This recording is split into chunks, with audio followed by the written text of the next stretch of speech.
This film contains stories that some viewers may find difficult. Support is available Australia-wide through Lifeline on 13 11 14 or QLife LGBTQIA+ on 1800 184 527.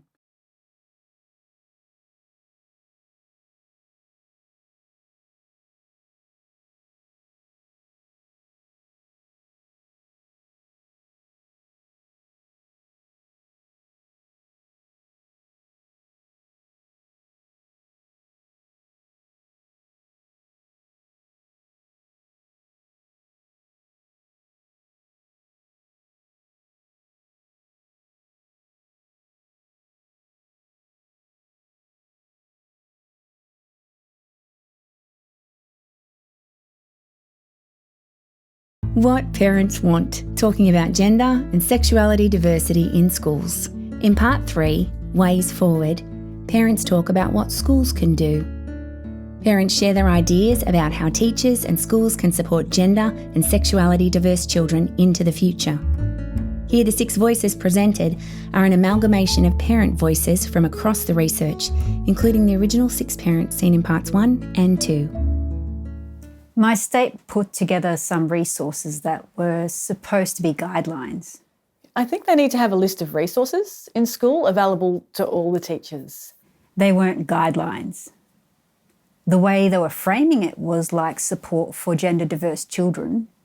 The first thing that it talked about was that at the core of all of our policy decisions is the well-being of students. But then there was nothing that said, how do you actually ensure the well-being of a trans child? My recommendation is we need policies in place. We need really strong, strict, protective policies in place that protect teachers and the kids. I think that's the way forward. Also, teaching classes in university before the student teachers graduate.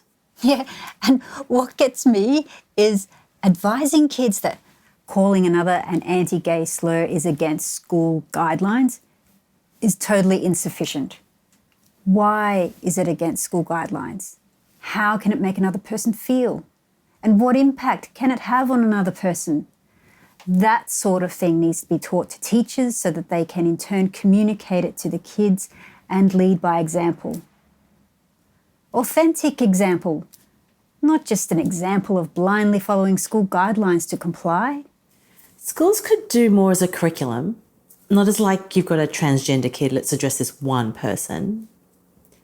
They do stuff for culture. Like, I know they talk about Diwali and Ramadan, but I don't think that they identify that gender is also a broad thing and people have different genders and sometimes identify in different ways. When is the LGBTQ committee coming to schools? Where do they get a voice? Is there a committee at school? There should be one. Why don't we have an LGBTQ committee at the school? We have programs for ESL students. We have programs for everything else, but we don't even have a voice for parents of LGBTQ students to come forward. River got their period for the first time, and that was really distressing. It was really hard to find information about kids that identify as gender neutral getting their period. Like, there's stuff around transgender young people, but I kind of felt like there was a little bit of a gap there. I've been thinking about how that's going to work out for Emma, because she's going to be given the pack with the tampons and the pads, and she's never going to have any use for any of that. She's going to want to know how girls develop, but she's going to feel in this strange place. Yeah, that's probably been the biggest hurdle, the body changes. I don't feel like they've done much about it at school.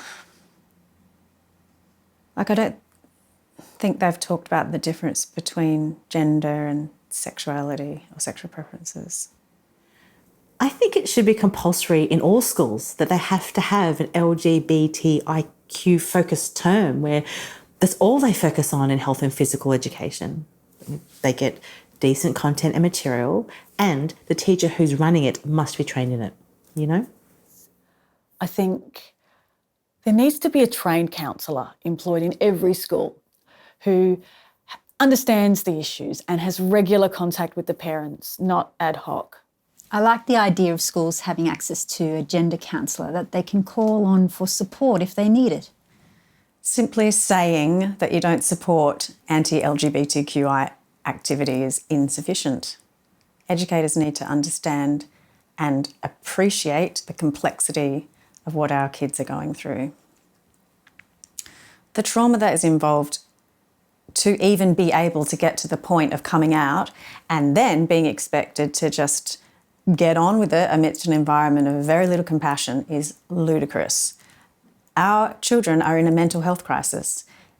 Trans kids are 10 times more likely to kill themselves, and gay kids are 6 times more likely.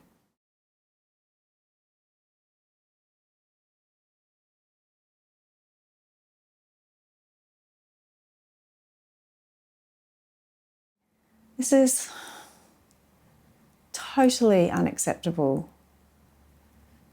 The changing of policy and guidelines is great, but it's not enough. There needs to be training on the emotional toll on our children and ways to foster inclusivity. What schools need to have across the board is annual mandatory education, which they do currently for mental health, but they need to do it across this topic as well. I think anybody who's in the teaching space has an obligation to know how to support these kids. I think the way forward is to not only educate the school staff and students, but the broader community on the gender diversity that exists.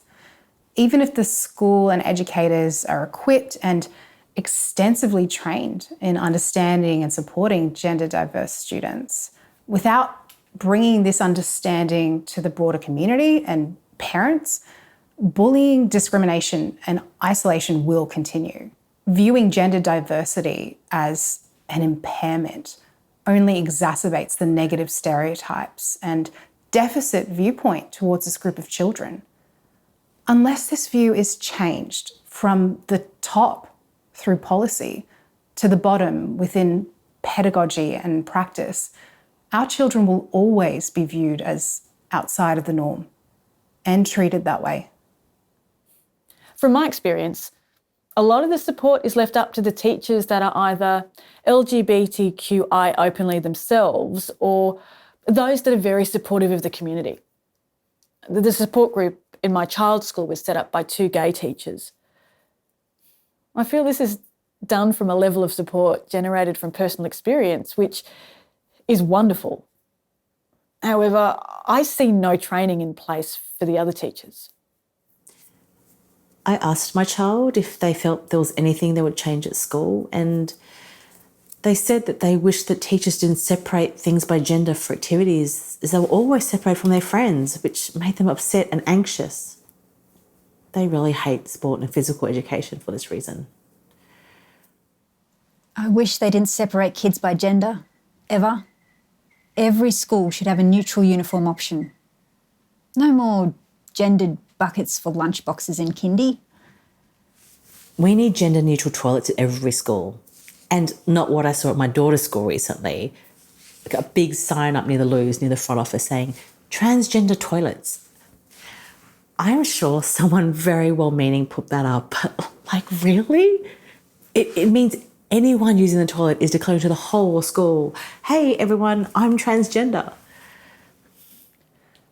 I guess it would have been nice for my child's teachers to know what to do, but in their defence, if they haven't had a transgender child before, it's hard for them to know.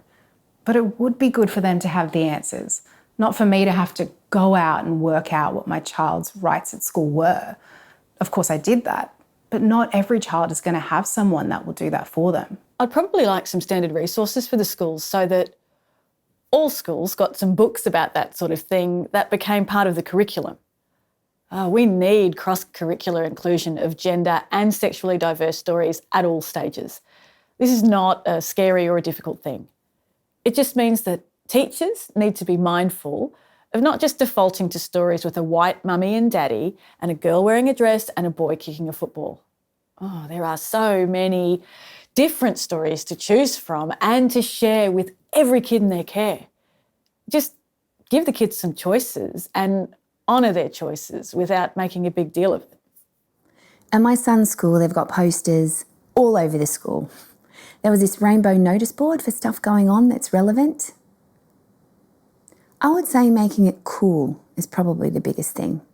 Straight up pride in having these students at the school, in celebrating the fact that they're here and that we're proud to call them our own, that this is part of who we are. I gave my daughter's teacher some books that I thought could help. If the teacher just read the books to the class, they could help kids understand my daughter's experience. And there were age-appropriate books about just gender. They weren't even about trans kids necessarily, just describing identity and gender and stuff like that. She read one of them on the very last day of term. It was the most ambiguous book there was, so that didn't really help, but my daughter was happy, so that was really all that mattered. Leaders and policymakers need to stand up to prejudice and hate speech. When the former Prime Minister says things about gender whisperers and letting kids be kids, it lets our gender diverse kids know that the PM, the most powerful person in the country, thinks that they are abnormal or even they don't really exist. I think politics in Australia, unfortunately, uses the schools as fodder for their agendas. I think that's exactly what happened during the marriage equality vote. Like, that would have been a great opportunity for the schools to change their tune and do some positive lessons about just general acceptance and well-being and all that sort of stuff. It's all missed opportunities. You have teachers having to be the customer service agents of public opinion. That's not really what they're there for. So I feel like governments should stick up for teachers' ability to keep kids safe while they're in their care. It starts with the leaders in our educational fields better grasping the realities and equitable needs of our gender diverse children to ensure they have as many opportunities to succeed in life and employment as any other child. Don't confuse sexuality with gender expression. Don't perpetuate misinformation about child sex changes. Don't encourage stories about girls not being safe in school toilets. And stand up to people who do spread and perpetuate all of these misunderstandings. Be an ally and be assertive about it. Our thanks to all who have made a contribution to this research. We're optimistic that, together, we can make a positive difference to the lives of gender and sexuality diverse young people at school. For online professional learning resources for teachers, or for more information about the research on which this film draws, please visit westernsydney.edu.au/GSDS/home.